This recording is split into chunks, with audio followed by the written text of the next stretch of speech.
जो पैसे भारत सरकार ने दिए,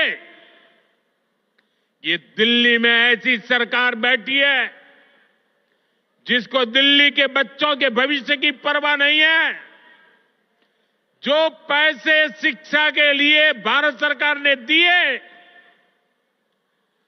आधे पैसे भी पढ़ाई के लिए खर्च नहीं कर पाए लोग। दिल्लीवासी को यमुना जी का स्थिति, साथियों, आज 10 साल बाद ये कह रहे हैं, और बेशर्मी देखो, लाज शर्म का नामो निशान नहीं। ये कैसी आपदा? ये कह रहे हैं यमुना की सफाई से वोट नहीं मिलते। इस आपदा ने दिल्ली वालों के जीवन को टैंकर माफिया के हवाले कर दिया है। ये आपदा वाले रहेंगे तो भविष्य में दिल्ली को और भी विकराल स्थिति की तरफ ले जाएंगे। दुनिया की तीसरी बड़ी आर्थिक ताकत बनने की तरफ हमारी यात्रा इस वर्ष और तेज होने वाली है। झुग्गी की जगह पक्का घर, किराए के घर की जगह अपना घर, ये नई शुरुआत ही तो है। जब आपातकाल का समय था, देश इंदिरा गांधी के तानाशाही रवैये के खिलाफ लड़ाई लड़ रहा था। इमरजेंसी के खिलाफ एक लड़ाई चल रही थी। उस समय मेरे जैसे बहुत साथी अंडरग्राउंड मूवमेंट का हिस्सा थे, और उस समय यह अशोक विहार मेरा रहने का स्थान हुआ करता था। मोदी ने कभी अपने लिए घर नहीं बनाया, लेकिन बीते 10 वर्षों में 4 करोड़ से अधिक गरीबों के घर, उनका सपना पूरा किया है। मैं भी कोई शीश महल बना सकता था, लेकिन मेरे लिए तो मेरे देशवासियों को पक्का घर मिले, यही एक सपना था। मेरे गरीब परिवार के बच्चे क्या अंग्रेजी के अभाव में डॉक्टर इंजीनियर नहीं बन सकते हैं क्या? क्या उनका डॉक्टर इंजीनियर बनने का सपना पूरा होना चाहिए कि नहीं होना चाहिए? और इसलिए आजादी के इतने सालों तक काम नहीं हुआ, वो आपके इस सेवक ने कर दिया है।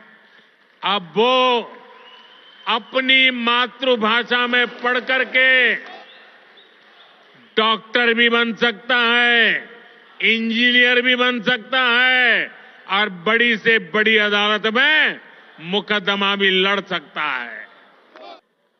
शिक्षा व्यवस्था के लिए केंद्र सरकार के प्रयास है, वहीं दूसरी तरफ यहां की राज्य सरकार का कोरा झूठ भी है। दिल्ली में जो लोग राज्य सरकार में पिछले 10 साल से उन्होंने यहां की स्कूली शिक्षा व्यवस्था को बहुत नुकसान पहुंचाया है। 10 वर्षों से दिल्ली एक बड़ी आपदा से घिरी है। अन्ना हजारे जी को सामने करके कुछ कट्टर बेईमान लोगों ने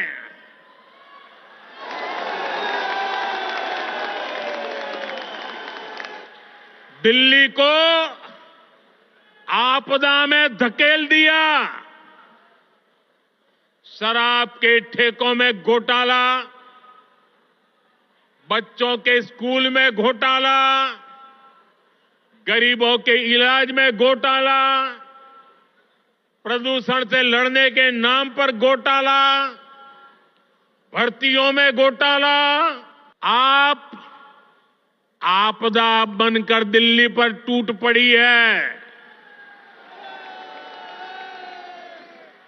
ये लोग खुलेआम भ्रष्टाचार करते हैं, फिर उसका महिमा मंडन भी करते हैं। एक तो चोरी, ऊपर से सीना चोरी। ये आपदा दिल्ली पर आई है और इसलिए दिल्ली वालों ने आपदा के विरुद्ध जंग छेड़ दी है। आपदा को नहीं सहेंगे, बदल के रहेंगे। आपदा को नहीं सहेंगे, आपदा को नहीं सहेंगे, आपदा को नहीं सहेंगे, आपदा को नहीं सहेंगे।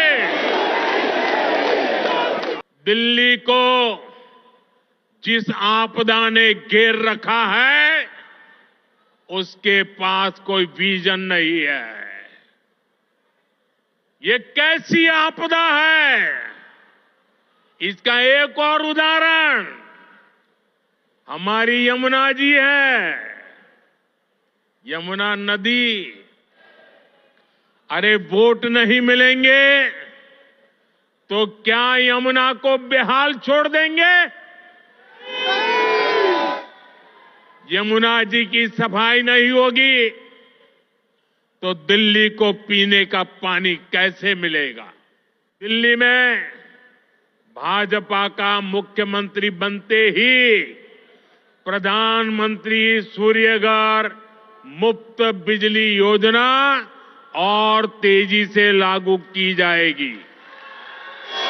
आपदा वाले तो राशन कार्ड बनाने में भी घूस लेते थे। आज घूसखोरी का रास्ता भी बंद हुआ है और राशन के खर्च में भी बचत हो रही है। साथियों, मैं तो दिल्ली वालों को मुफ्त इलाज की सुविधा देने वाली आयुष्मान योजना का भी लाभ देना चाहता हूं, लेकिन आपदा सरकार को दिल्ली वालों से बड़ी दुश्मनी है। वे पूरे देश में आयुष्मान योजना लागू है, लेकिन इस योजना को आपदा वाले यहां लागू नहीं होने दे रहे। इसका नुकसान दिल्ली वालों को उठाना पड़ रहा है। लेकिन मुझे बड़े दुख के साथ कहना पड़ रहा है कि बेटा दिल्ली के बुजुर्गों की कितनी सेवा करना चाहे, लेकिन आपदा वालों ने दिल्ली के बुजुर्गों को उस सेवा से वंचित कर दिया है। फायदा नहीं ले पा रहे। आपदा वालों का स्वार्थ, आपदा वालों की जीत, आपदा वालों का अहंकार आपके जीवन से वो ज्यादा बड़ा मानते हैं। साथियों, दिल्ली के लोगों के लिए भारत सरकार पूरी संवेदनशीलता से काम कर रही है।